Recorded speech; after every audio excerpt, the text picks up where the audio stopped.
Alright there. Mate Yorkie here. Taking you back to Galarian for more Pathfinder Wrath of the Righteous. And, run as a Lich, Fearsome leader. Right now we're helping out Woljif. Little sneaky thief. Who seems to have been framed for stealing from his family, which is the group of thieves he hangs with. Alright, Erebeth. Need some info from you. Any success? How's the city? There's a traitor I'm trying to track down. Who's your informant among the thieflings? Erebeth arched her eyebrows in surprise. Canabras is threatened by a demon horde, and you have enough time to spare to help out thieves. Erebeth sighs. I don't like this, but I hope you know what you're doing. I'll tell you everything I know. I did not see my informant's face. He slipped out in the dark alley, handed me the note, and disappeared. Erebeth hesitates as she tries to remember. He had a cloak with a hood, masking his face. The horns didn't fit under it. It could be a guardian golem in Ancient Trees and Wonders, the shop they tried to rob. The owner gave us the construct's code word just in case. The golem itself was destroyed. Head seemed to be intact. So you can interrogate the thing and find out what it saw. The code word is handed with Ori. The shop's owner must have escaped. Chance you'll get lucky with the golem. I'll ask you the other things. There's a lot of people to talk to in the tavern. The defense hard. And that's too much reading and too much narrative for you guys and girls at once. So I'm going to do one or two at each time. What's our main objective? You heard what the demon said. They're going to desecrate the Wardstone and blow up the whole barrier around the World Wound. What would be an even worse disaster than the World Wound's expansion before the Second Crusade? Not only Canabras, but every city in the Wardstone will be destroyed, including the capital. Can't allow that, no matter what. We'll retake it and destroy it if we must. Elmoday's gift must not become a weapon of the Abyss. I don't disagree with that. The Abyss must be stopped. It's my right to seek power. These Wardstones, what are they? They're our greatest treasure, the shield given to us by Elmoday herself, and placed in Canabras and other Mendevian cities and fortresses by her herald. The chain of Wardstones forms a protective barrier that stops the expansion of the World Wound and keeps the demons from moving beyond its borders. I shudder to think what will happen if that barrier falls. Allow me to ask a few personal questions. Frowning a little at Erebeth nods, please, but I must warn you there are some things I don't have a right to discuss. Where are you from? I was born in Canabras. I grew up on a farm just outside it, but my way back home lay at the end of a long road and winding road. It took me years of travelling through foreign lands before I came to be where I belonged. How did you become a paladin? A bitter smile appears on the half-orc's face. I don't much like to remember it. Believe it or not, the story of how I became a paladin is also the story of how I failed to become a knight. My parents were crusaders and made their souls stand together in Elmoday's celestial army. When I was born, they retired from the war and started preparing me to continue their legacy. But my father was an orc. You'd be hard-pressed to find a calmer, wiser and more pious servant of the goddess than he. But still, all his life he was dogged by sideways looks and whispers. When I grew older and it was time for me to serve, I decided anywhere but Canabras. That was where my father had served loyally, and his only reward had been injustice. Besides, the witch hunters, led by the Honourable Prelate Huldrun, stalked the city with a heavy hand. Who knows what they'd have done to a strange girl with green skin? Instead, I went to... A smirk that looks more like a painful grimace crosses her face. You can laugh if you want, but I was young and foolish. I chose Last Wall of all places. You can imagine how well I was accepted in a country that's been battling the Orcs of Belgium since its foundation. There were many there like me, but we were all treated as second-class citizens. For the locals, my green skin was worse than leper scabs. Even my brothers in faith kept their distance. I took my vows, and the goddess granted me the powers of a paladin. But even then, not a single order would accept me into their ranks. I spent another 6 months knocking on doors before I realised the simple truth. I serve Elmoday, not these people. I don't have to prostrate myself before them. So I left, as a paladin, but not a knight. Things were bound to be tough for you too. Most common folk fear death and hate the undead even more than they do orcs. Sure, you're no stranger to sideways looks and whispers behind your back. I am not. There is a power in fear if you know how to harness it. How did you come to join the Knightly Order then? I left Last Wall and went travelling. Goddess guided me and my path led to where atrocities were happening. I often fought in exchange for gold, but never for an untrustworthy aim, of course. I wandered the River Kingdoms for a few years, killing monsters and tracking down criminals. Sometimes I thought I was just wasting time, that my true place was in Canabres, but I pushed those thoughts away. I didn't even want to think about going back, but in the end, divine providence had brought me to my senses. It happened in Timon. I was tracking a gang of bandits, which my employer suspected was a cover for Asmiran's spies. Managed to find their lair, but inside I found something far more dangerous than spies, an unholy temple of Zuncathon. When I broke in there, the cultists were bound to sacrifice someone. The person who was destined to become my wife, Anivia. That's another story. After I cut down the cultists, I examined their papers and couldn't believe my eyes. A network of evil cults had spread all through Avistan, including Mendev. Worse, the document clearly showed that their allies, the Templars of the Ivory Labyrinth, had infested my native Canabres, and were even among the ranks of the Paladins. After that, delaying my homecoming would be tantamount to desertion. Luckily, I was no longer alone. Anevia was as eager to destroy the cultists as I was. Anevia and I hurried to Canabres. We couldn't trust anyone. The papers indicated that the cults had infiltrated everything. Luckily, I had some experience in investigation, and my beloved, the half-orc smiles warmly, she knew her way around working locks, tailing people, and trading information with the city's bottom feeders. Soon we'd defeated, alas, not the whole Hydra, but a few of its heads. You know who turned out to be the leader of the cultists, the commander of the Eagle Watch? Can you imagine? While Prelate Holden was chasing witches through the city, the enemy had infiltrated the very order responsible for internal security. The scandal reached the ears of the Queen. At first she planned to disband the order in disgrace. Then she offered its command to me and put its salvation in my hands. Of course there was one small catch, I wasn't a knight. But I was made commander just the same, skipping the usual progression. Can't imagine the followers of Zuncathon in alliance with the demon worshippers. Shouldn't they hate each other? They should, but Baphomet's minions are masters of deception. They manipulate Zuncathon's butchers as eagerly as Amade's knights. The cultists from that unholy temple didn't know the true face of their associates in Canabres. We ourselves learned the truth much later, after getting to the bottom of their nest.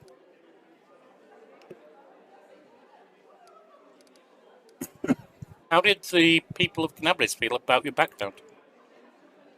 They tolerated it surprisingly well. I shouldn't have been so wary. Crusaders don't tend to be prejudiced as a rule.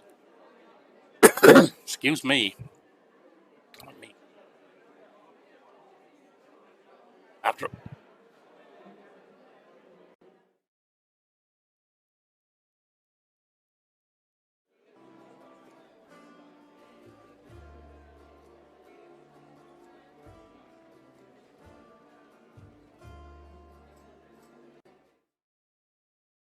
After all, heroes from all over the world, even from other continents, came here to fight demons. Apparently the people were only suspicious of full-blooded orcs. There aren't really many like me here, and we don't have any problems. Though the locals do have their superstitions. Mendev is as merciless as Lastwall, they just have a different set of victims. I kept seeing those same sideways looks and scowls, hearing familiar whispers. But where once they used to whisper behind my back and point at me, now they whisper in my ear and point at someone else. It's so strange. Be on the other side of humiliation. Wipe the spit from your face and suddenly be invited to change position and spit at someone else. Must have figured out by now that I'm talking about tieflings. It's true there are many of them among the cultists and very few among our crusaders. And our fighters do all they can to drive away those who would be our allies. People shun them, call them Marilu's spawn or worse, as if they were chose to be born that way. I believe it's quite a feat to rise against the call of one's blood and join forces with of good. Still, most only see them as the enemy. I once saw a knight bleeding to death because he wouldn't let a tiefling priest touch his wound. Alas, I haven't been able to change this in all my time in Canabres. Tell me about Anivia. We met in Simon. I was wandering aimlessly from one ordeal to another. Returned to Canabres together to expose the Templars of the Ivory Labyrinth. The day the Queen knighted me was the second happiest day of my life. The first was the day of our wedding. But Anivia isn't just my beloved. She's my staunchest ally. We share every victory and defeat. The best of me is alive thanks to her. Thank you for saving her back then, the day Canabres fell. For her return, the only thing giving me strength to protect the defender's heart was the hope that I'd see her again. In your debt. Thank you for your answer. Annabeth nods without a word. Tell me about the Eagle Watch. The small order created to fight not only demons, but also the enemy within. Maintain the purity of the paladin ranks, prevent heresy and identify spies. And it failed miserably at that. The Templars of the Ivory Labyrinth infiltrated it and formed their nest within its ranks. After the Queen entrusted me with leading the order, Anivia and I practically built it from scratch.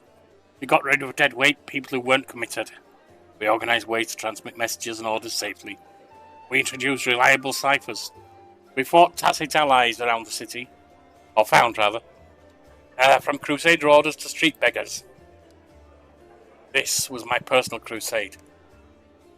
The perversity of the Templars, who had infested it, and I thought I was winning. I could feel it. We're so close to driving the cultists out of Canabres, but Rebeth frowns. It's hard to admit, but those successes didn't count for much once the demons entered the city. Success? When we got to the surface, there were more cultists in the city than crusaders. What exactly was your order doing? Erebeth lowers her head. We did all we could, but it wasn't enough. The cultists were everywhere from the start, and the demons raised everything to the ground, despite our efforts. Time I left, I think. We'll talk to someone else when we get back.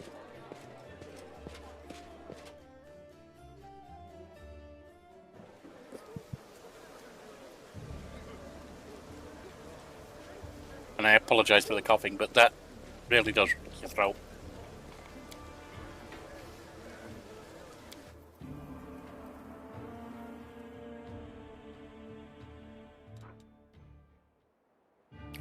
Right, ancient trees and wonders.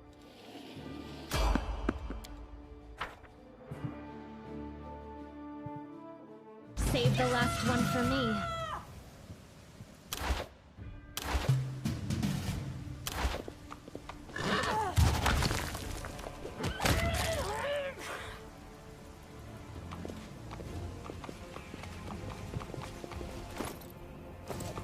Always watch your back.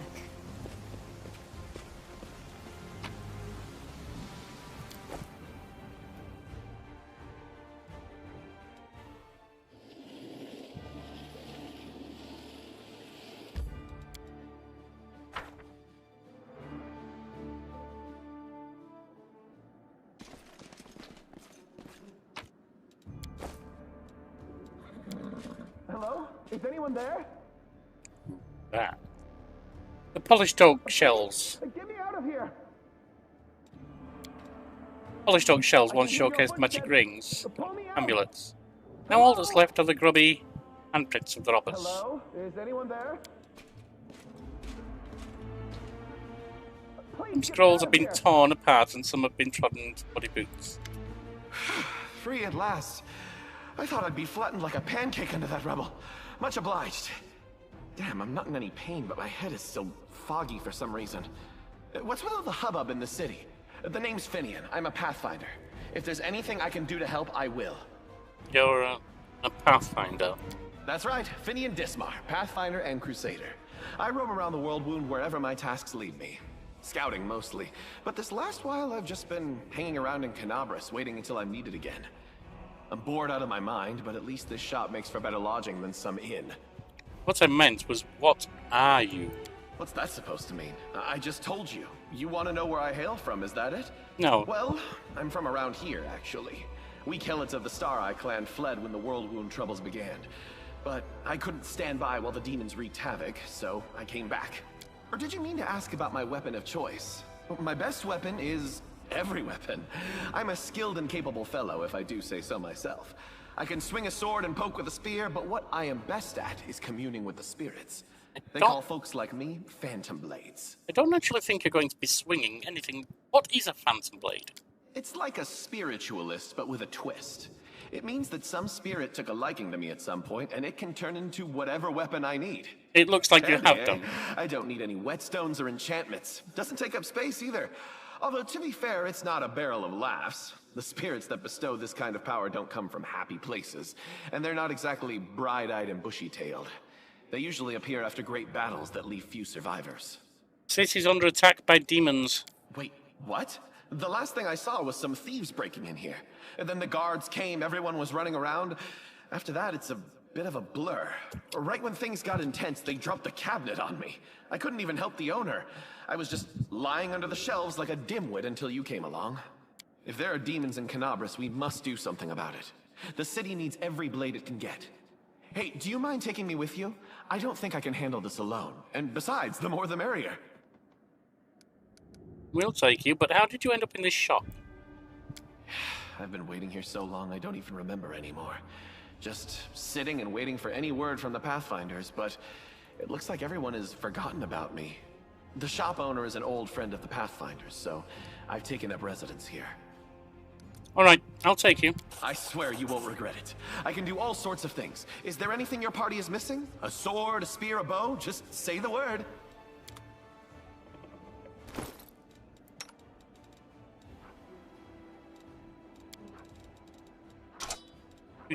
Radiance.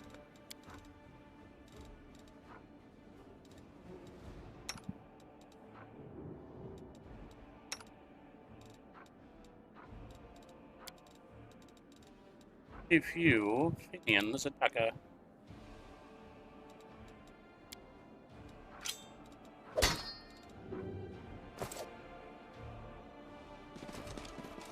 I found something.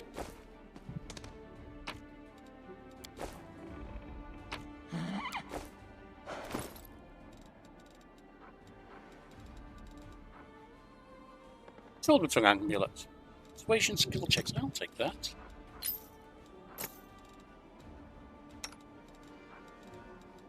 Meanwhile, you have the amulet of protection.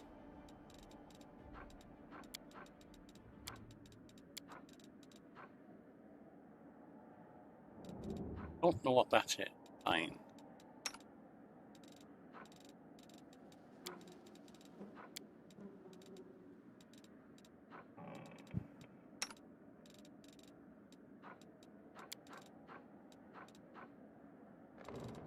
Ah, food.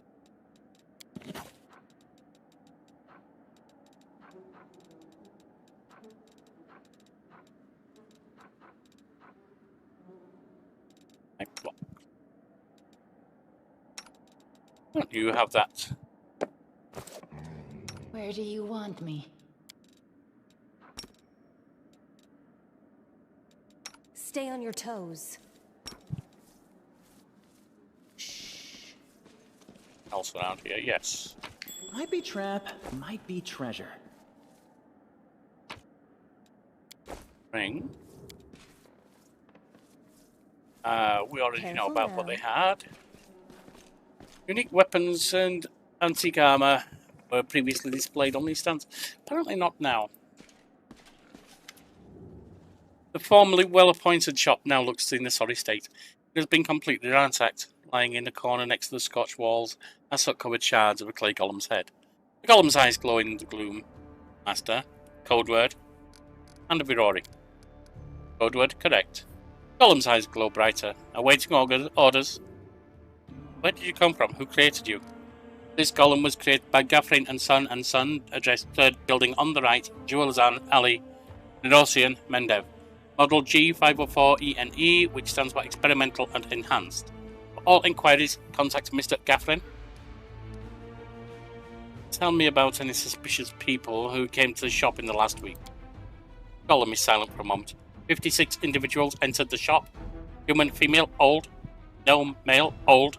Human, female. He'll be reeling customers off all night until nightfall. We need to ask it in a different way. Were any of the suspicious people tieflings? Gollum is silent for a while. Tieflings, 3.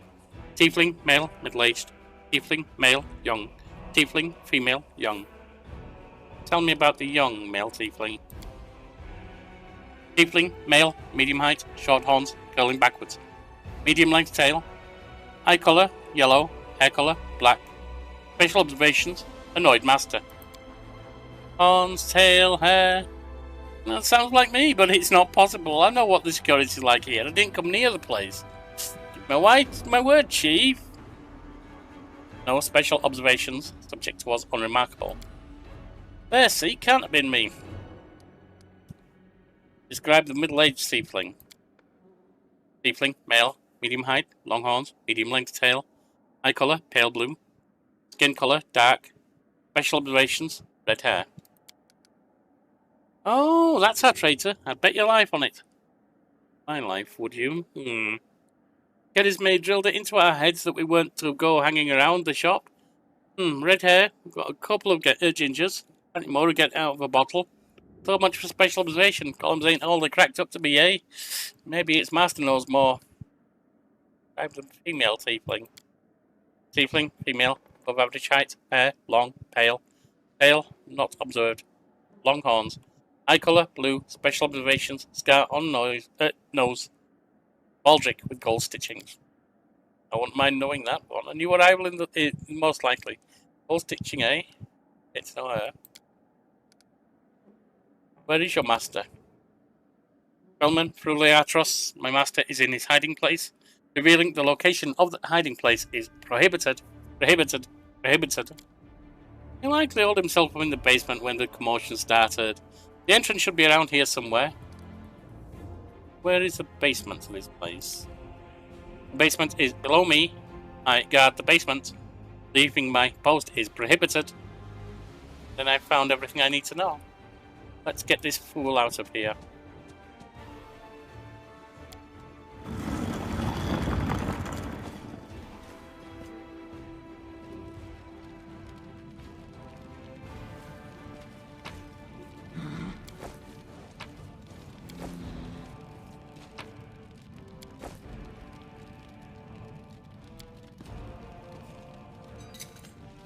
I am helpful, am I not? He is. The elderly gnome, so portly as to be nearly spherical, is curled up in the corner of the basement, shaking. Marauders! Bandits! Scavengers! Shut it, or you'll pay for your insults for your life. The gnome's hands scrabble around on the floor, seemingly in search of something to hurl at you. The Eagle Watch are probably caught up with the bandits by now, and he won't get off lightly either. You can be sure of that. The gnome nods as Waldriff and his round eyes turn scarlet. You? Round face, sorry, turned scarlet. Shoo! Waldriff, you dirty sneak thief! You've been sniffing around my shop for years! Finally worked up the courage to rob me, did you? Get out of here! You and your pals have taken everything already, I'm sure. Gnome seems to settle. My name's Felma Fruliatros. I was the owner of the shop, but I'm not sure I can claim to be owner of anything now. I hope that there's at least something left of it. Oh, come on, your shop's fine. It's a bit ransacked, maybe, but nothing a bit of spit and polish can't fix. Tell me about the tieflings that have visited ancient trees and wonders recently. Why should I tell you anything about my customers? You're not from the City Guard or the Eagle Watch. If he keeps digging in his heels, you'll say the word. I know how to loosen his tongue. Start talking, or else. Bellman recoils. All right, just put that away. I'll tell you everything. Ask your questions, it's so important. Tell me about the red-haired tiefling. Bellman falls thinking. Red-haired tiefling? Because yes, there was one who came in. Spent a long time looking around. The person of modest means, I could tell by his clothes, but he asked me to show him an Asimar-made chainmail. He certainly couldn't afford it. That's when I suspected something was off. I checked everything after he left. Nothing was missing. That put my mind at ease. I can't remember what he looked like. I didn't get a good look at his face. All I remember, he was wrapped in a green cloak. Freezing. That's all I have. That's it. That description will surely sniff him out. Come on, Chief. Back to Sister Charisma before we go to have a good long shifty at my brother's and put all these clues together. Yes, I think you're right. You can tell me about the tiefling woman and Woljif, but I'm really not worried.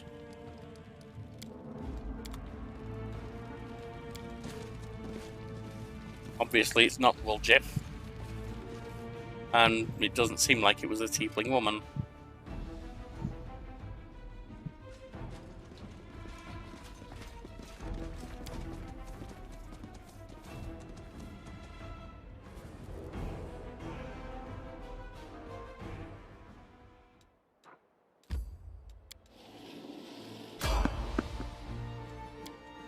More enemies. I'll bathe in your blood.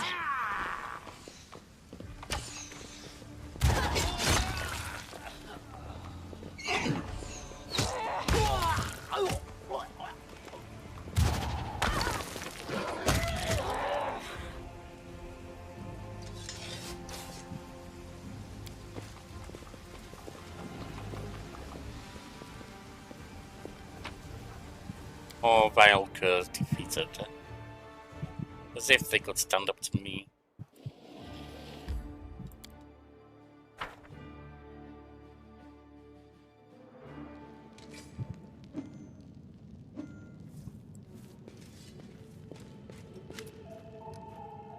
Charisma drums her fingers nervously on the handle of the blade. Well, are you going to tell me who the traitor is? The name of the moon in the abyss that they stole.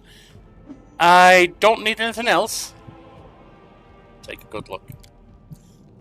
Tieflings are tense and ready to reach for their weapons. The only redheads are Melrune and Doffy, so one of those two. The Dark-skinned tieflings are Vanny, Doffy, and Melrune. That doesn't help. Doffy, Melrune, and Tavi have straight horns. Doesn't help. But Tavi is female, so we still have Doffy and Melrune. Only Vanir and Melrune have green clothes, so it's Melrune. Ready to give a name? It's Melrune.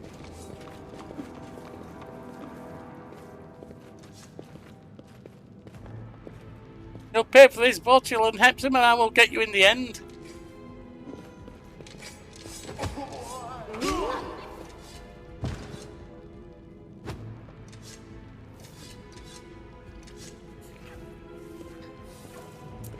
Well, that's... Charisma looks weary, but early attention is clearly lifted. He confessed. Someone connected to the cult of Baphomet ordered him to steal the moon of the abyss, and the best idea he could come up with was to drag us into it. He got the scroll to take out the golem. He betrayed us to Erebeth so that he could wipe the amulet in the chaos. He thought we'd get nicked and slink off, meet up with his customer. Got the moon in the abyss. Let me look at it one more time. My whole life I've dreamed of holding it in my hands, if only for a second. He said when he got to the window display, the moon was gone. He's lying, of course. He had time to hand off the moon to the person who ordered it. Bloody cultist. I don't really give a toss. I'm just glad we got to the bottom of this. What's he going to do now? We're out of this place. The sooner the better.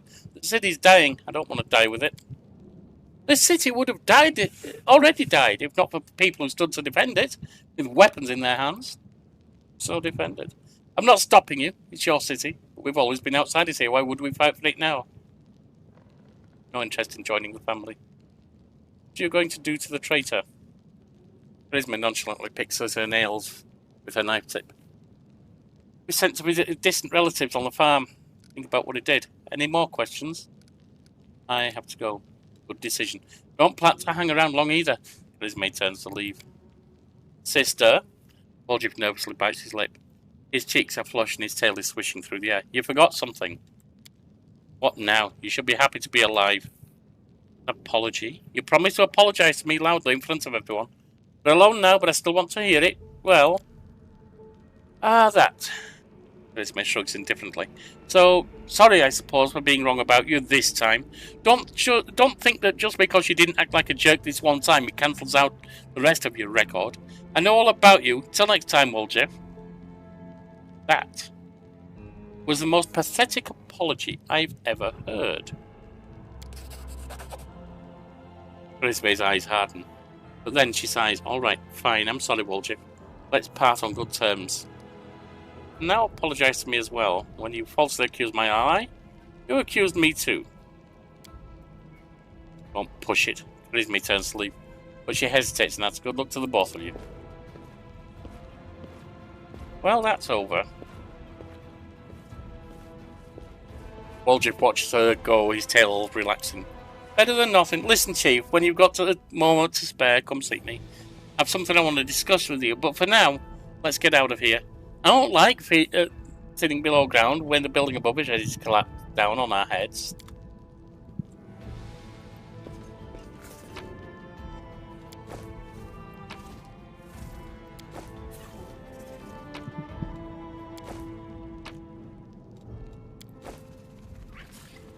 Yes.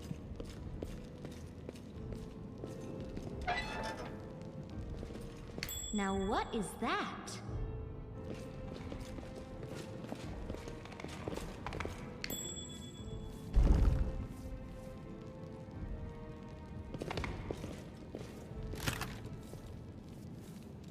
That's nothing. That's not a lot. Ah.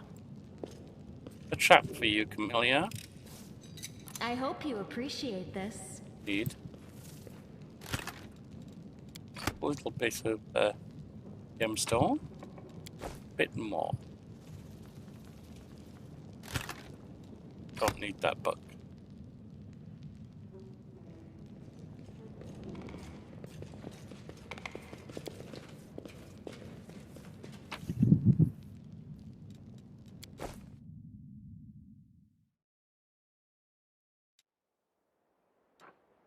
Well now, back to the defense sides.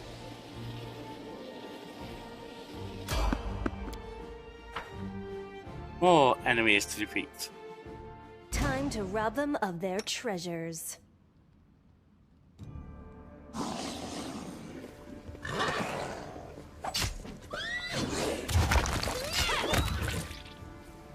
Beaten easily.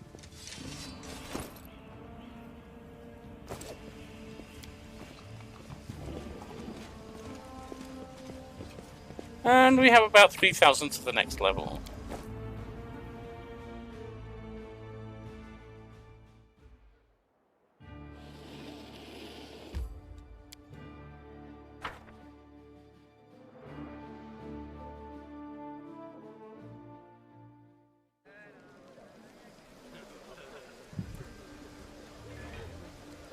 That's easy.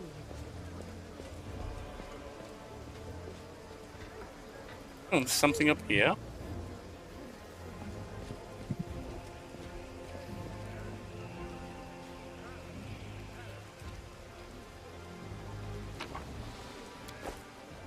I'm guessing something in the boxes down here. Yes.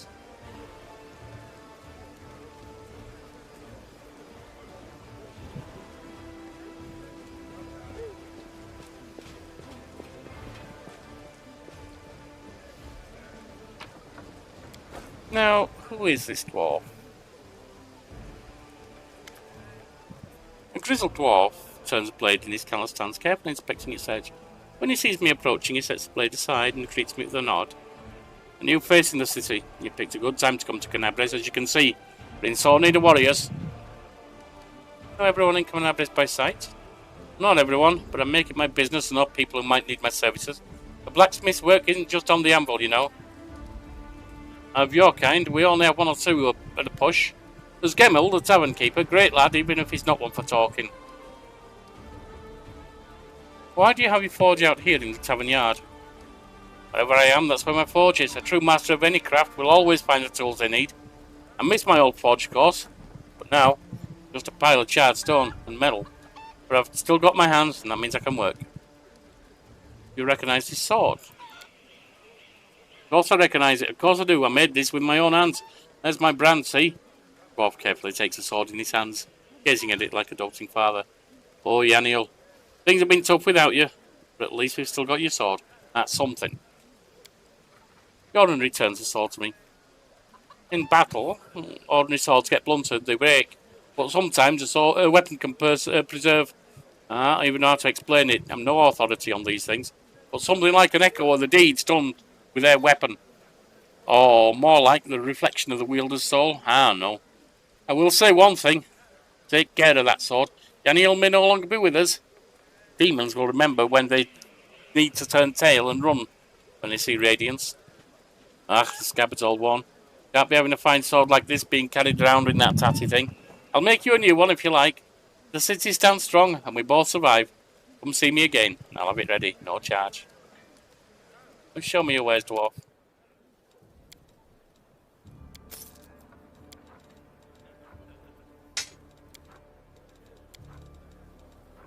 Oh, alluring charisma. I'll use that.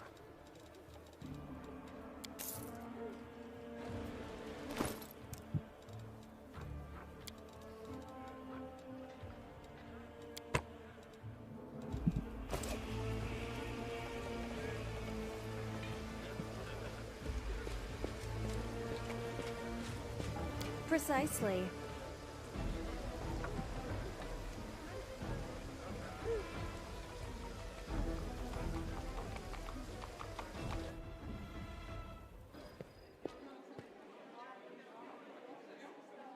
Mulge, if you wish to see me.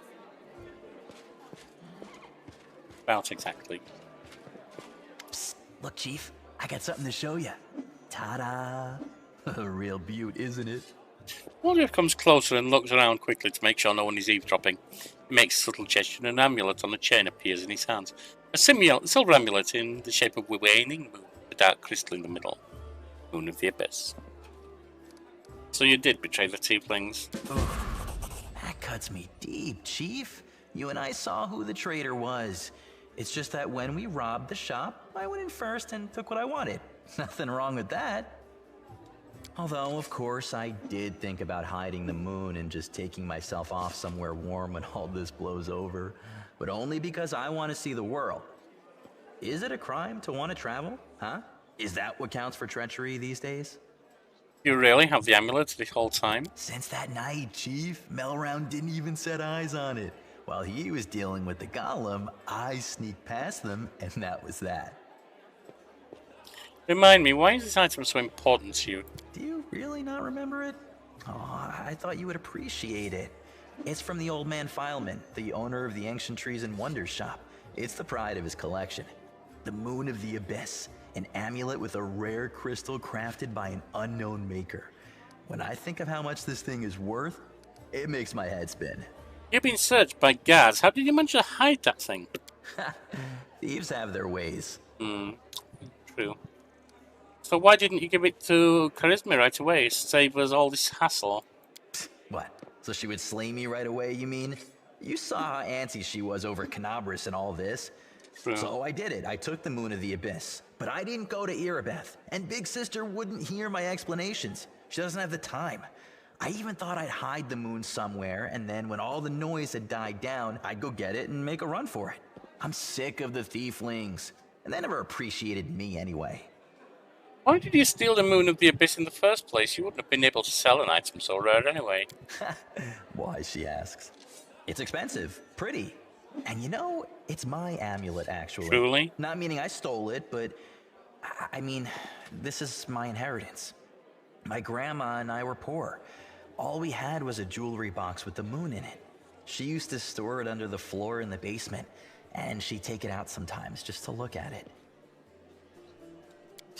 She was always nicer when she had a few drinks in her, so I could ask her things then. One time I asked where she got it from, and she said it was from a demon. You know, the demon who was my grandfather. He said the moon was to be passed down. My ma was good for nothing and nobody, so that's why Grandma decided to keep the amulet for me. She used to say it would be mine when I grew up. But she couldn't wait until I grew up. She squandered my inheritance when she became a drunk. Took it to Fileman's shop and pawned it. He gave her some coppers for it, and she didn't even haggle. Just grabbed them and ran back to the tavern before last orders. I've been going to Fileman's to look at the moon ever since I was a kid. He chased me away, but I just kept going back, so eventually he gave up. He didn't skimp on security. The place was like a fortress, so he wasn't worried about a street rat like me pinching anything. Even when I got more skilled, I couldn't get any closer to it. One day, I had no one to go with. Another day, there were only oafs who'd never stolen anything more than a church donation box. But when Charisme had planned everything out, I realized I had a chance to get the moon and move away from here. Maybe to Garen. I hear it's warmer there. I've stayed with the family for too long. Honestly, you seem to be cursed with bad families, your birth one and the one you worked with. Risking everything from some tiny, shiny trinket. This isn't just some shiny trinket. First, maybe some rich person's just dying to buy it. We need to put out some feelers and see if anyone's in the market. Second, maybe it'll come in handy. And besides, I spent so many years looking at it. I imagine things like, what if my grandfather left something else and my grandma spent that too? Maybe I could have had my own barony already if things had turned out differently. Or got some decent education in the capital. They're all just dreams, but the moon is right here. You've got to hold on to what's yours, Chief. Did the right thing by not giving away the amulet, honestly, Vulture. Stealing from thieves doesn't count as stealing. You were right to put yourself first above that lot. Allies, friends, it's all a load of crap. Life brings us together, forces us to make plans, do whatever it is we do, but it's a safe bet that this ain't forever. I might be a traitor, but the others, are they any better than me? Melround had a good reputation in the family. He was trusted, and you see what happened. If you abide by the law, anyone can rob you. So you need to break the law first when no one expects it, and run before you go soft and get too attached. Don't try running from me, little boy. Whatever you think, I owe you. I'm not just a thief. I have my own business selling things. Thanks to you, I'm still in the family. And we have the black market sewn up in this city. It's a good way to sell valuables. So, if you need anything, a scroll or something, just say the word. I have a little portal to our people in Nerosian. You put a note there, and you get what you need. I can't get you anything big, but what they do have is all high quality. Nothing's too good for you, Chief. What's mine is yours. For a price, of course. Of course. Why would I expect an indifference?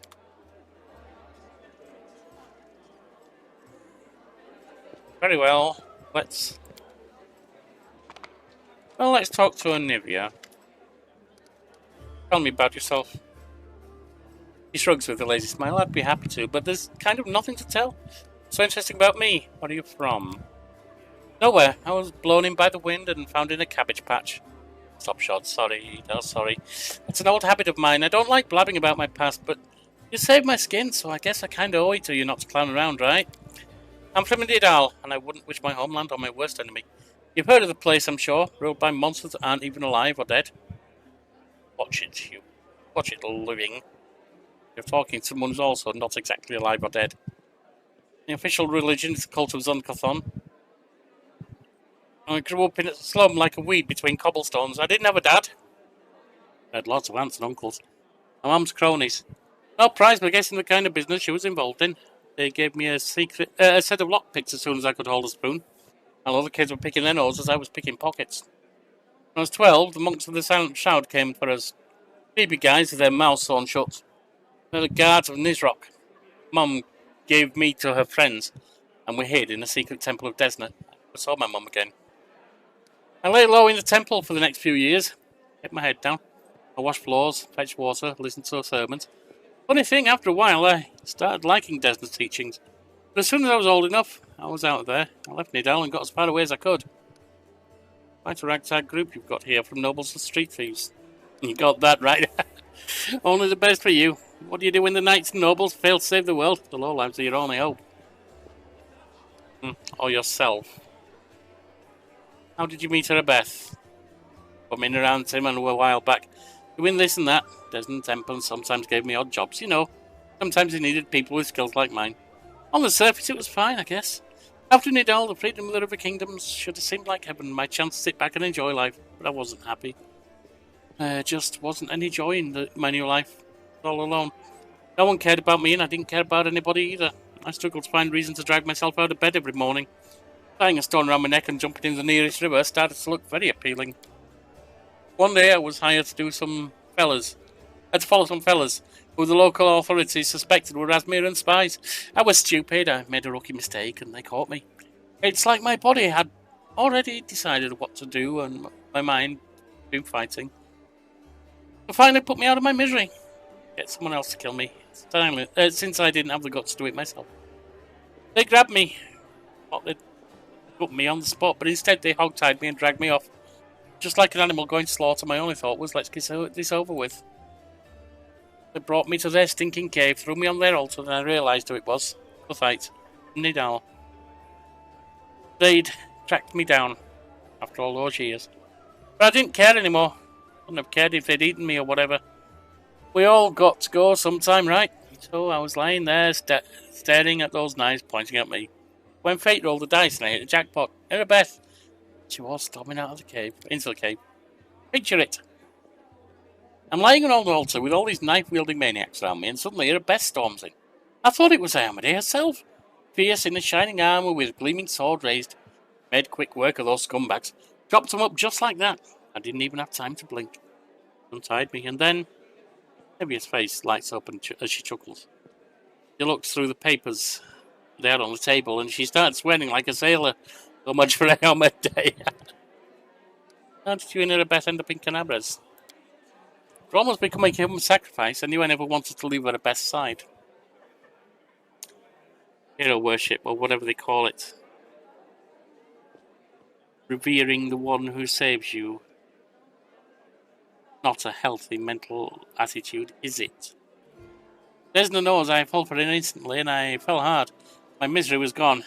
And when Erebeth showed me what was in those papers, proof that the cultists had a nest in her home city, well, I offered to help without a second thought.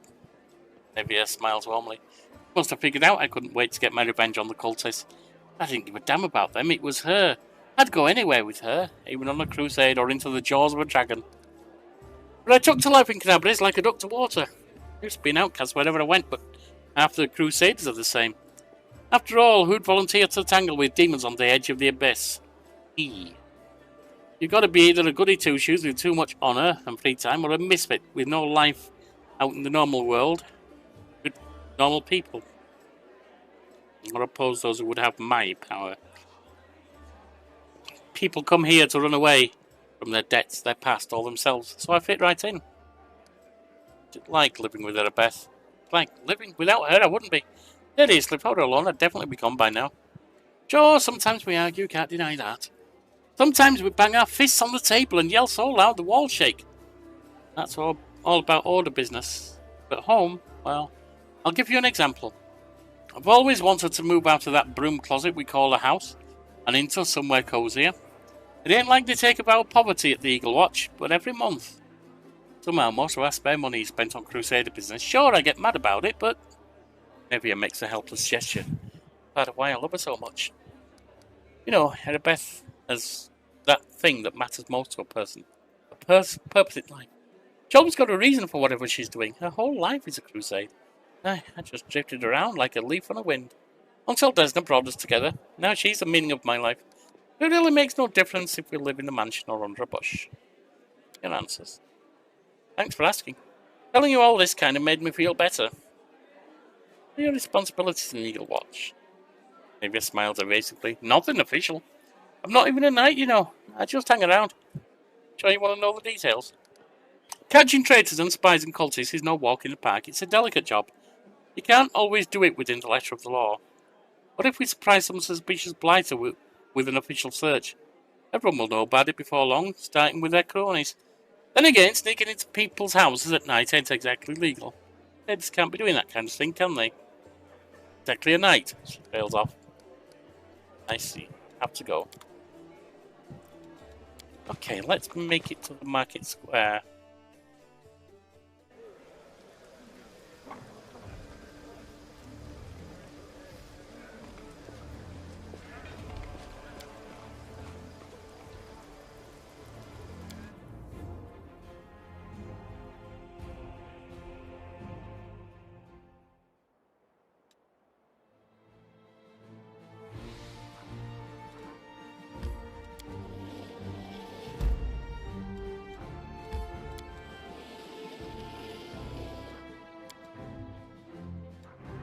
Items collected. And more enemies. We are the light. They are the darkness.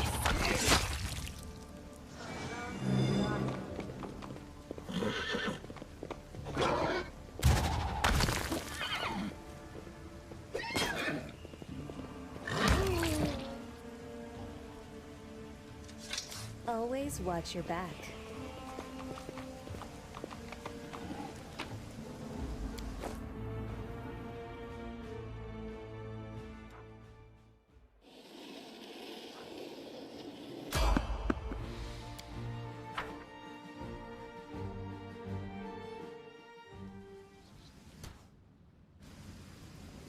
Can we retreat already?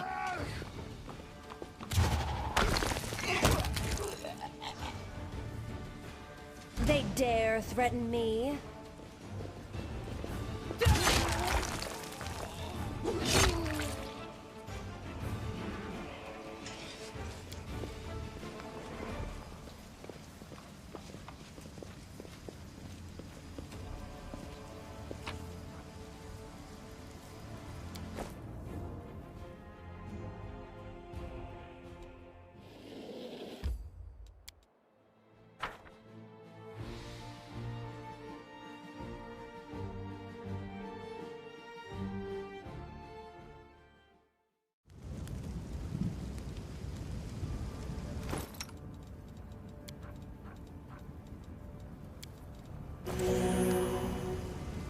Everything has a price.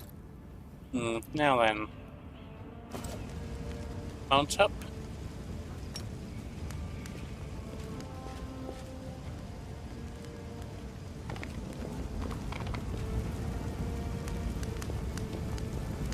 Who are you? No, I'll tell you everything, just don't hit me. I never stole nothing, I only just joined the Tieflings. The Tiefling gestures back the way he came, as if that explained something. It was all them back there. They found an underground passage to the Grey Garrison and they've been nicking stuff out there ever since. Oh, damn thieving toe rags, that's what they are. But I had nothing to do with it, I swear. Brother God, is that you? Brother Woljif, I thought you'd pegged it in the best jail. See you too. Who are you? An honest guy who's fallen in with some bad folks.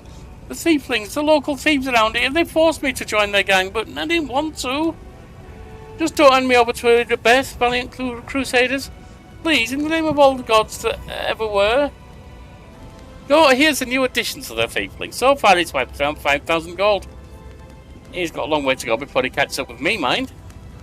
They made me do it. An underground passage to the Great Garrison. Tell me more. Right, so the temple around here, the Temple of Iomade, has a cellar and a passage leads from it to the Great Garrison. The Tieflings, my pals, damned a lot of them, have been using this passage on and off to sell all sorts of stuff to the soldiers in the Grey Garrison. So when the demons burst in the city, we thought we'd check up on the Grey Garrison to see how the soldiers were faring and to offer our assistance.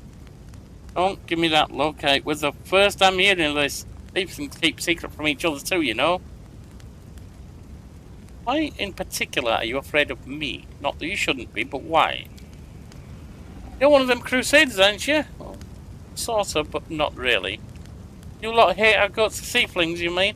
You lock us up and do worse to us. The Tiefling gulps loudly. But I'm not a Tiefling, not really. Well, I'll let you go, but you'll have to pay me first. I could use the money. I'll give you everything I've got, just don't kill me. The Tiefling hurriedly turns out his pockets. 112 gold. On your way. Cheers for letting me go like this. I'll remember you in 100 years. I will. I'll name my firstborn. I remember. This is my kind of work. Enormous cracks appeared after magically induced earthquake struck.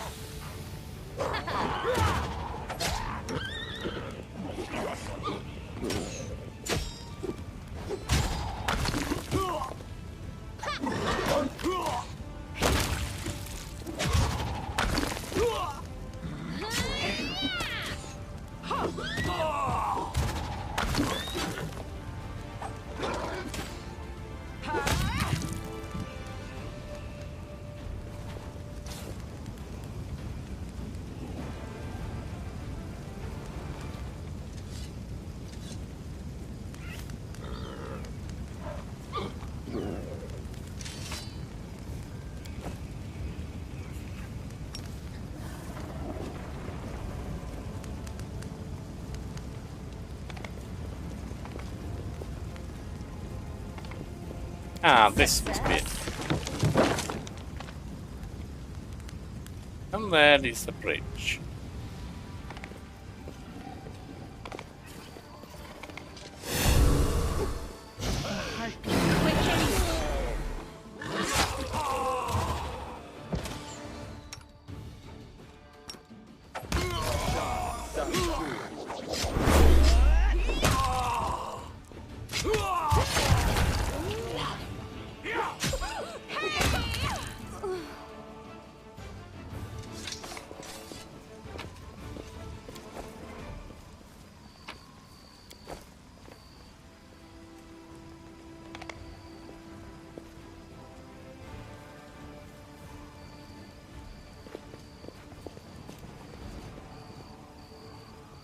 I crave your commands. Anyway, would you like to come up here and join us now?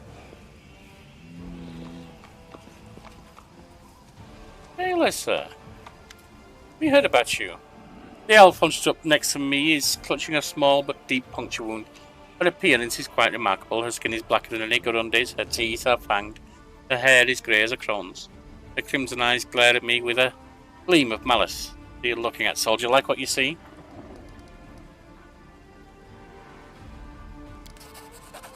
It appears this woman is a drow. Her race is also known as dark or cavern elves.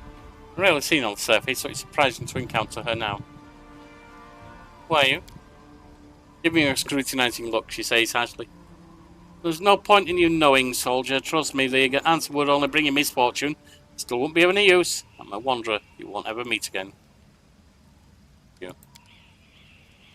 She responds with a razor-sharp smile. Haven't you noticed? The city is burning. There's a battle going on. Wounded by cultists. Could heal you. With a resolute shake of her head, she backs. Don't. I can handle it myself. I don't like it when strangers cast spells on me. Fish? The elf nods stiffly. You're a drow, aren't you? He flinches, looking at you with undisguised sorrow. You have a keen eye for things, don't you, soldier? You guess correctly, I'm a drow, but don't think that gives you a right to judge me. What you don't know about me, and never will know. Believe me, it's for your own good. Why would I judge you? I don't care if you're a drow. People judge me, I'm undead. I know who you are. You're Kael'thas, a cultist of Discari, or so we're told. That's a lie. I figured it might be. Her crimson eyes flash, and she says firmly, I loathe demons, and I'll kill any I come across. Good. She's clearly holding something back, but she doesn't appear to be lying. Whatever it is she's hiding, her claim that she hates demons sounds quite convincing. But why would Fawn slander you? Kael'thas's grim expression hardens further, as bleak and unflinching as the words on a tombstone. And asking questions that are dangerous in and of themselves, I urge you to stop. The more you know about me, the higher the chances that a traitor's dagger will find its way into your back. I believe you. Fawn isn't the defender's heart, but keep clear of the place. Never my intention to set foot there. Farewell, soldier. Thank you for believing me.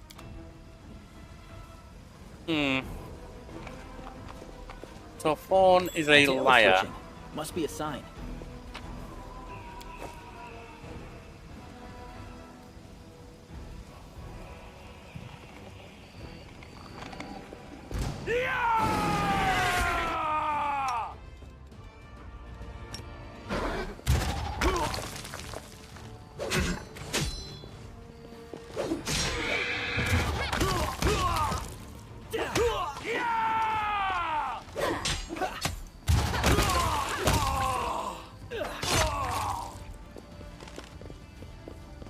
No, not like this.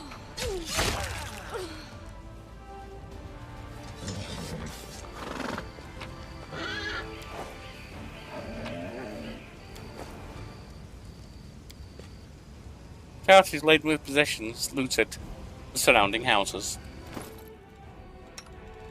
Right, first off, you need to heal, or I need to heal.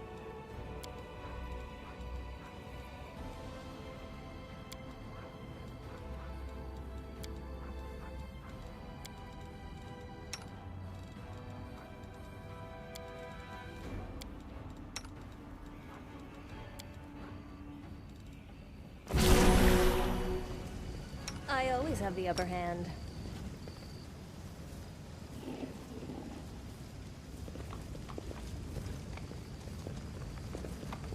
That's easy.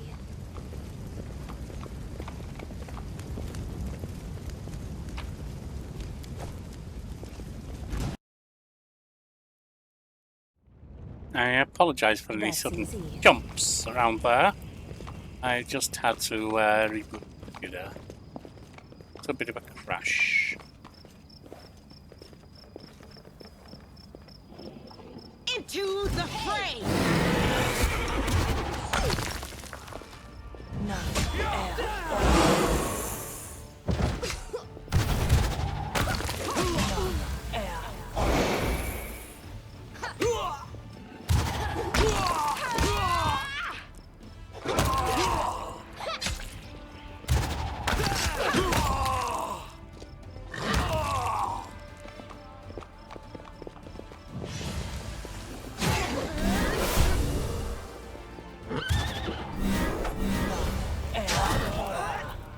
Some soldiers around.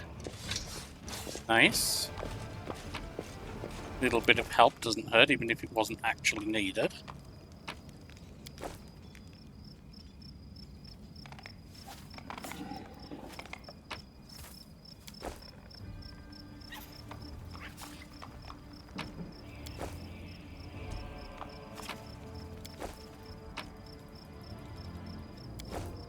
Precisely.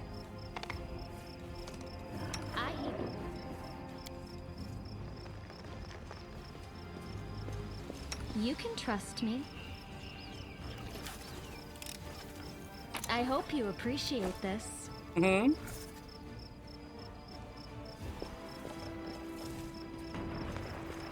Always watch your back. Well, I suppose we should go speak with those soldiers. What's going on? Seems that they've captured someone, perhaps a cultist. We'll make this quick. She won't feel a thing. I don't know. Can we really do this? Listen, we don't have a choice. There are demons everywhere. What else would you have us do? A group of knights surrounds a young elven girl. She's dressed in rags that barely cover her hideous scars on her body. The beggar girl is on her knees, watching placidly as people argue heatedly around her, as if she doesn't sense a looming threat at all. A black crow flies in agitated circles above her head. In Iomede's name, we're sorry, girl, but it is our duty. We have to do this, not for our own sake, but for the sake of everyone who can still be saved from the demons. If we don't win this battle, you won't have long to live anyway. The knight brings his sword up above the girl's head. They're insane! We've got to do something! Seela looks at me with terror in her eyes. I understand. You're scared. You feel powerless. You think this will help. You don't have to justify yourselves to me. Just do what you've decided to do. The girl smiles serenely, as though she doesn't realize she's at risk of imminent death. This one is a fool. An amusing fool, though. What's going on here? We... Knight's hands are shaking. Our weapons barely scratch the demon's hides. We're sacrificing this girl to Iomede so we can consecrate our weapons with her innocent blood and gain the power to destroy the spawn of the abyss. You're completely insane. It's extreme, but we have no other choice. We have to defend this city somehow, or else we'll all perish, including her. Well, this is amusing, isn't it? Should we watch them kill her? Be fun, but I think there's more fun to be had having this imbecile around for a while. Sheathe your weapons and step away from her, or else. Whoa, no need for that. The knights slowly back away from the girl. Please, don't fight. All of you are good people, defenders of the city. Please don't hurt them. They just made a mistake. The girl turns to me. The knights look at each other and take off running. They're gone, and they all lived. I was sure that someone would die today. Oh, plenty will. So many people have died here already. But we are still alive for some reason. Strange, isn't it? Well, it's rather baffling that you are with the attitude you brought. The elf girl smiles at me, the crow alights on her shoulder and looks at me with eyes that are much too intelligent for an ordinary bird. But you shouldn't listen to me. I don't know what I'm talking about. I'm just a silly girl, really. Oh, very silly. The girl shrugs, smiling serenely. I don't trust her. She isn't what she seems, what she would have us believe she is. That is no simple-minded child before us. Perhaps.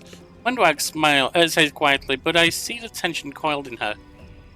She's poised to fight or flee at any moment. Who are you? Call me Ember. I live here, on the streets, for many years now. But there's nothing to say about me. Doubtful. I don't think you're an ordinary girl, and that crow you have there? That's not ordinary either. No, don't be silly. I'm very ordinary. Well, I know different types of tricks. But Soot taught me those. Tricks. Now Soot here, she truly is unusual. She's clever and she can talk, but only to me. She teaches me magic tricks and lots of other stuff. I don't know what I'd do without her. Magic tricks, eh? Magic tricks, you say? But prove useful when fighting demons. I'll be able to protect you from insane soldiers on the streets. Come with me. I must have misheard. This girl? Join our party? What could we possibly want with this dirty little beggar? Amusement, if nothing else, Camellia. Sure. Let's go. The girl gives me a smile, joyous and untroubled like a child's. Oh. Rely on me.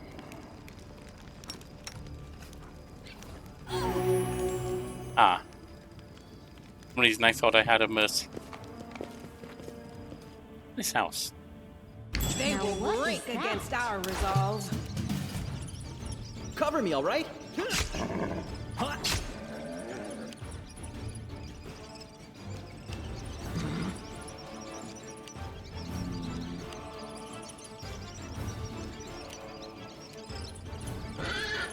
The light. Take you.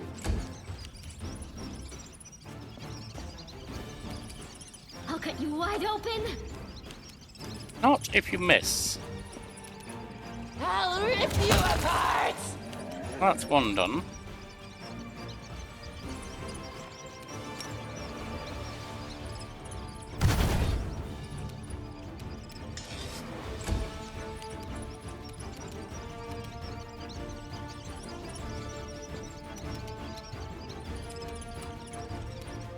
Surrender or else.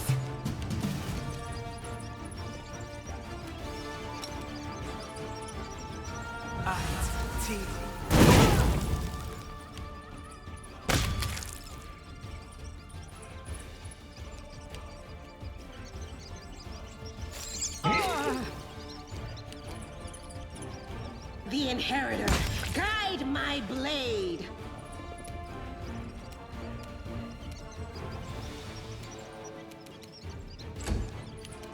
The spirits demand your blood. No match for me. Defeated quite easily.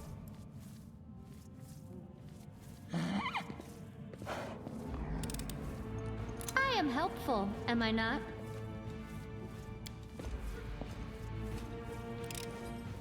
I am helpful, am I not?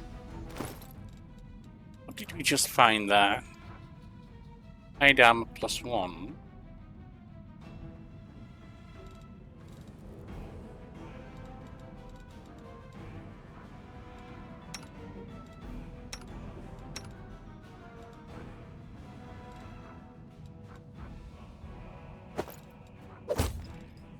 Improve your armor, I believe.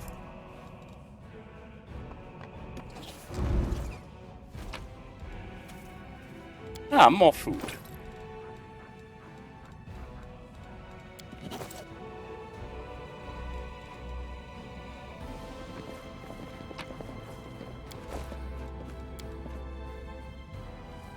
An incomplete magic circle. A summoning ritual. I did it. It happens sometimes. Well, that doesn't look healthy. Clever mortals! I can't teach you from inside this circle. I can't reach you. Oh, but you forgot something. There's something, nothing keeping me here. Nothing at all. Oh. That was a mistake.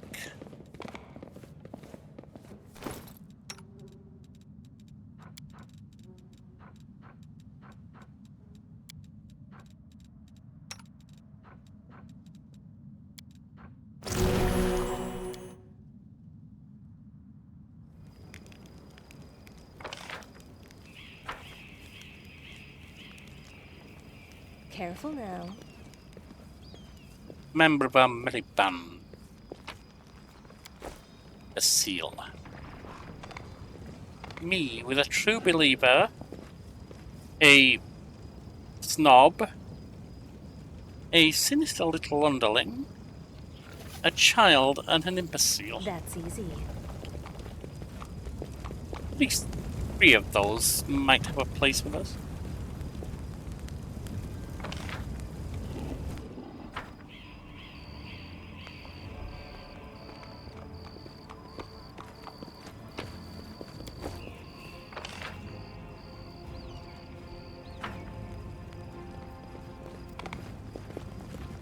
Precisely.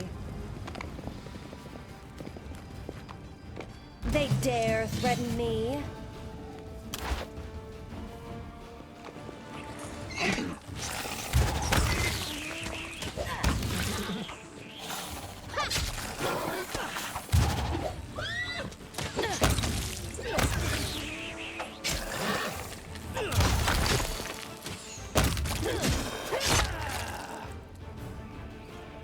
I would like some time to collect myself.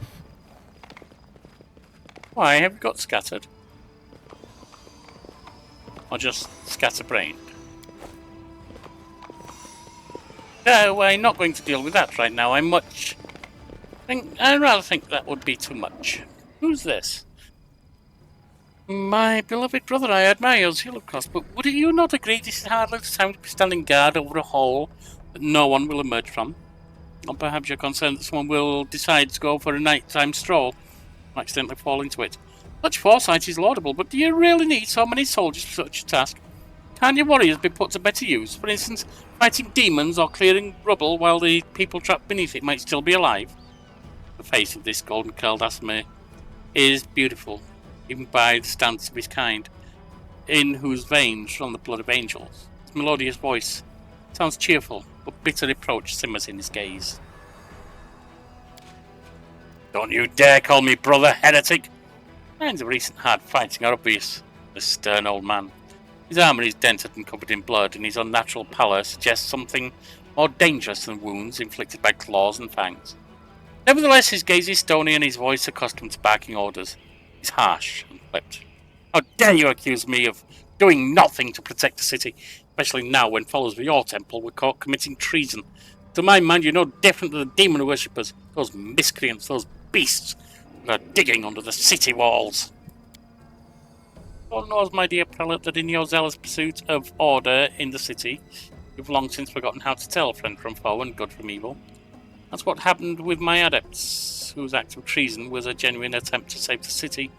Yet again, I am forced to repeat myself. While we are wasting time on pointless quarrels, people are dying under the rubble of our city. People whom we could have saved. You had only set your soldiers to the task, and not kept them here, surrounded by a useless and utterly harmless hole in the ground. Harmless? Well, if it's on your say-so, then that must mean there's something down there. Your associates, no doubt.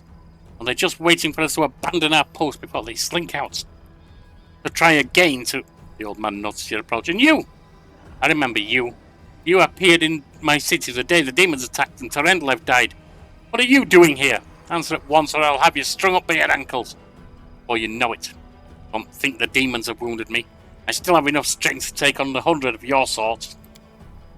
And what is this hideous creature? Oren peers at Wendowag with suspicion. The hunter shoots him an icy glare. We call ourselves Neithers. Our forebears bore the brunt of the demon's first strike. In thanks for their sacrifice, you sent them into the catacombs. But now that the demons are mauling you on the street, you need allies, even hideous ones like us. Underwood pointedly spits on the floor. Mongrels. Descendants of the Crusaders, A feral specimen, no doubt. He obviously knows human speech. Surprisingly well, in fact. Alright, let's be off with you. Prelate looks at me. If she causes any trouble, I'll hold you responsible. Come to think of it, you still haven't told me who you are. For you to be asking me such questions. I find it passing strange you don't already know who I am. Yes, I do. I just don't think you have any authority left. Olin Shapok, Prelate of Canabras. Inquisitor by the grace of Armadale, Defender of the city by the grace of Her Majesty Queen Galfrey. Against threats from within and without. And we can see you've done a sterling job protecting the city. The golden-curd Asimir flashes a flinty smile. I'm Ramian of Edme, prior of the Temple of Desna, which, alas, currently lies in ruins. Wise Holdrun here believes it vital to guard this hole in the ground, from which he is certain demons will emerge at any moment. I've been trying to convince him that the city has far more urgent matters to deal with. For instance, recruiting those currently dying under the rubble. Know what? There may in fact be one matter more important than guarding this hole. I've put it off, and look where it's led us. I should have had you hung from the gates back when you dared defend your gang of delinquent demon collaborators. If the Sarkorians had hanged Arilu Vorlish while there was still a chance, there would never have been a war. I won't repeat their mistakes.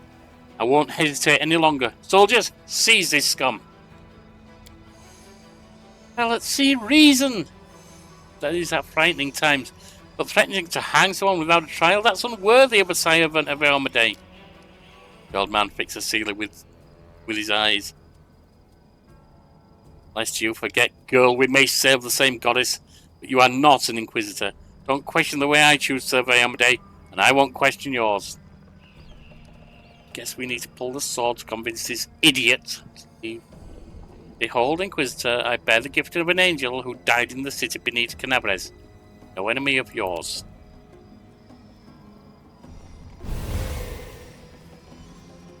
The old man frowns and whispers something. A prayer or a spell. With each word his face relaxes. You're telling the truth. The light in your hand was wrought by the power of heaven. I will keep an open mind with regard to you, stranger, and later, under less fractious circumstances, I'd like to ask you about how you came to receive the gift. But I can wait. Now I must deal with this filth once and for all. Don't lay a finger on him, or you'll have to answer to me. Casimir holds up his hands in placating gestures. Stop! You are the defenders of what remains of Canabres. Can't you think of anything better than be at each other's throats in the ruins of the city? Yes, I can. Fighting demons, but this idiot. Remian looks at the prelate. You are a fool, Holdrun. You're a zealot and a murderer, but you're a fool first and foremost. I told you that the ward stone was weakened. You wouldn't listen. I warned you that the city was going to be attacked. You shooed me away. The truth is that my young adepts were trying to save the ward stone, and you stopped them. Of course, those truly responsible for this tragedy are the demons, but you've done nothing to prevent it. And now you'd rather kill an innocent person and perish yourself than admit you were wrong, as always. Wave of his hand, the Asimir vanishes.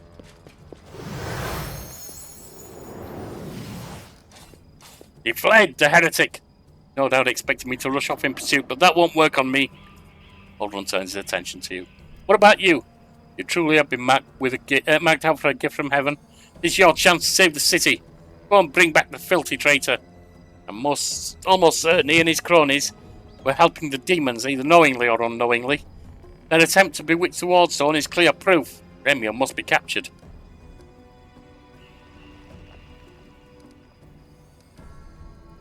Where can I find Remian? Not that I intend to help you, fool, but I would like a word with him. How should I know? The weasel can't have gone far. He turned invisible. Probably hunkered down in some hole like the traitorous little rat he is. And he'll be sitting trembling and waiting until he's dragged out of there. With a prelate after you, that seems the only sensible thing to do. It's what I'd do. Going to leave for now. I'll talk to you some other time. Come on then, if you have to. It would be good if you could return with the head of the scum. Ember peers intently at Holdrun. I remember you. When Father and I arrived in the city, he met us. That is gibberish. As if I have nothing better to do than arrange meetings with vagrants. But it's true, you and the other knights tied us to stakes and started lighting the bonfire. Father died, and then one of the knights changed his mind and pulled me from the flames. But then he died too, don't you remember? You were burned, and it was with good reason. Say some traitor helped you escape from the fire. That's a crime in itself, which means you have been evading justice all these years. If it weren't for the invasion, I would review your case and see that your sentence is now fulfilled. You're lucky we have more important things to deal with right now. He didn't look like the way he does now, all wrinkled and grey. He was young with a big moustache. Ember smiles broadly and draws a large, bushy moustache in the air with her finger. He probably forgot all about me. It was a long time ago. But I do want to say one thing. I'm not cross with him. This knight is a true hero. He just really, really wanted to protect the city. Only he got all mixed up about who was good and who was evil. You forgive him. What he did see. He thought he was doing the right thing. Now, you know, maybe you've done something thinking it was a good thing. But you were really doing a bad thing that hurt someone. What if I've done the same thing? You can't get angry at people for making mistakes when you might be no better than them. Well, that's an amusing thought, but let's go, Ember. Yes, let's go. Bye-bye, kind knight. You are an imbecile, Ember. You know that, yes? Waves to Holden with a carefree smile. Holden grimaces and turns away. What is this? The demon invasion transformed all of Canabres into one great battlefield, but nowhere in the city suffered as much as this square. This place saw a clash of titans, the demon lord Iscari leading the hordes from the abyss. The dragon Terendlev, mightiest of the city's defenders, one of the first to fall. The scene of destruction leaves no doubt as to the battle's outcome. A skilled scout could recreate the course of the battle moment by moment, simply by looking at the ruins. From the chimneys torn down by powerful wings in a sharp dive, the bloody tracks left behind when the demon dragged away the noble reptile's broken body. But it is no hypothetical scout gazing upon the ruins, it is Per Delamore, and she's not alone. The shadow of a strange, barely perceptible presence lingers over this place, like a gaze tethered from any observer. A mysterious force known to mortal kind silently assesses, judges, and seeks a better way. In an instant, Per Delamore is vested with his power and looks at the world through with its eyes. Past, present, and future stand before her as a unified whole, an unmoving, multifaceted crystal that would be beautiful were it not for the fractures, blemishes, and flecks marring its splendour. What past do I see? In the past exists the one who wielded this gaze in life, although the one and life are in opposite terms for aeons, the supernatural embodiments of cosmic balance. Rather than who or what, a better word for these entities is how. The Eon appeared from outside this world, from the great beyond. Put an end to the intermingling of the planes and destroy the world wound. The chasm disrupting the order of the multiverse. Alas, the visitor from beyond proved too weak for the battle they came to fight. They even failed to finish casting the spell that would have sent Discari back to the abyss. With one final swing of his scythe, the demon cut the Eon down. What present does I see? Ruins, blood, corpses. None of this perturbs the Eon's dispassionate gaze. The living are alive, the dead will be judged by Pharasma. All is as it should be. But the demons circling in the sky or prowling through the streets create a jarring juxtaposition, like splashes of blood-red ink on a restrained pencil sketch. They should not be here. The world of mortals is for mortals, the demons placed in the demon world. Blind the world would be if everything in it knew its place. But even the demons aren't as abhorrent as a sharp-edged, unassuming crystal languishing in the dirt among the bricks and smashed cobblestones. No mortal would notice it. But to Eon's eyes, its mere existence is an outrage against universal law. If the Eon had still existed, they would not stop until the crystal was unmade. But the Eon is gone. Only their gaze remains. Per Delamore picks the crystal up out of the dirt and stows it in her pocket. She is mortal, which means she has the power to decide what to do with it. What future do I see? Good and evil, chaos and order, everything is in its lawful place in the multiverse, and is no longer trespassing where it does not belong. Nothing is disrupting the smooth and steady current of the River of Souls, from life into death and back to life again. The reality, rid of its flaws, is now perfect, and the eons withdraw to eternally admire its beauty, which will never be the same again. After allowing the heroine to view the world through their eyes, the little that remained of the destroyed Eon is killed, even an appropriate word here for an entity that is so removed from life and death as we understand them. Used up the last vestiges of its energy. Now they are ready to disperse into nothingness, unless someone decides to preserve the Eon within themselves. Will the heroine take on this power? Or they may again look at the world through another's eyes, or just allow it to vanish.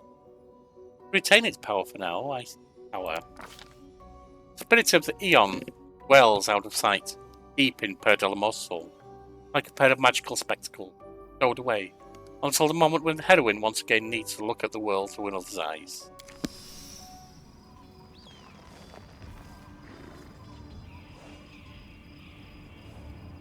Well, my friends, we will end there for now. Join us next time as we continue in the Market Square and see what lies beyond. In the meantime, hit the like, comment and subscribe if you want the channel to grow. Farewell.